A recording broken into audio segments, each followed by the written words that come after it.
up, did you have a mentor in STEM? And if so, when did that mentor enter your life? And do you advise girls in STEM to find mentors if they can? When it came to my studies, for my PhD, I had three different advisors, and all three of them, sorry, had very different backgrounds. And one of them was a woman in science, and she's just a fantastic scientist. Her name's Jennifer Bertha. I had Paul Barrett from England, and then I had Jonah from the US. I think all three of them were really good mentors because they all, again, just have a very different background, and they were all three of them very supportive and just like, as far as like a PhD supervision committee goes, like it just couldn't have gone better, basically. So I'm very grateful to the three of them. I do think it's very important for people to have mentors in science, and that's why it's so important to have diverse representations in science, because everyone will relate to people differently. So it's important for someone to have someone that they look up to that they can actually relate to. And that, I mean, it doesn't necessarily have to be someone that looks exactly like you, but that's also very important. But it's also, someone that you feel like you connect with, you have something in common with, and yeah, that you aspire to.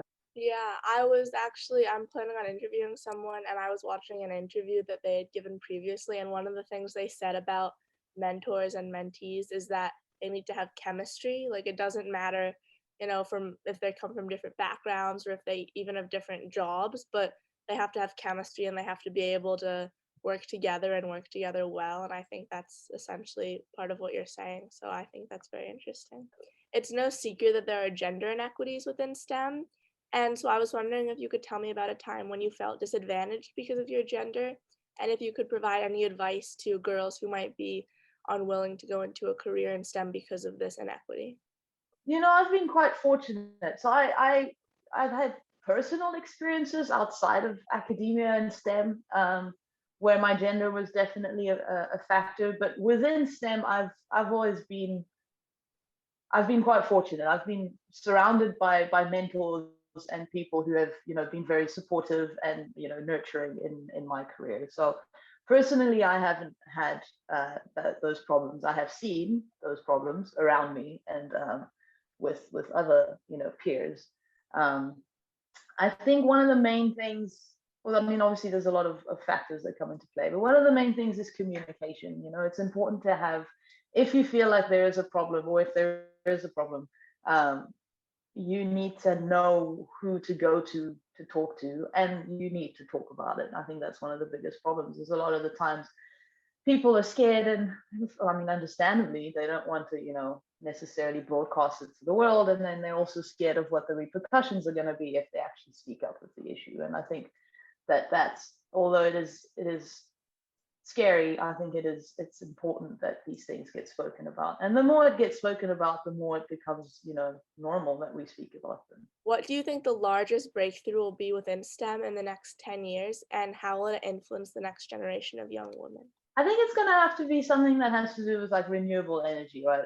There's a lot of work that needs to be done there. I mean, there's a lot of work that's been done, but there's still a lot of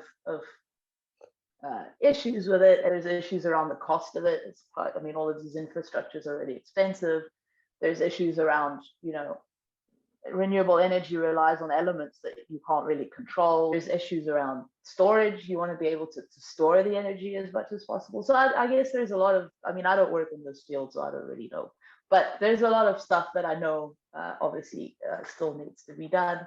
And I think renewable energy only counts for like 20% of like where the energy comes from at the moment. So that's something that obviously I think is going to increase a lot. And also, obviously, we all know climate change. It's, we need to do something about it, and hopefully that's something that, will make a difference, even if it's a bit late, but every bit counts. So I think it needs to be done. I think we do need to change how we produce our energy resources. So yeah.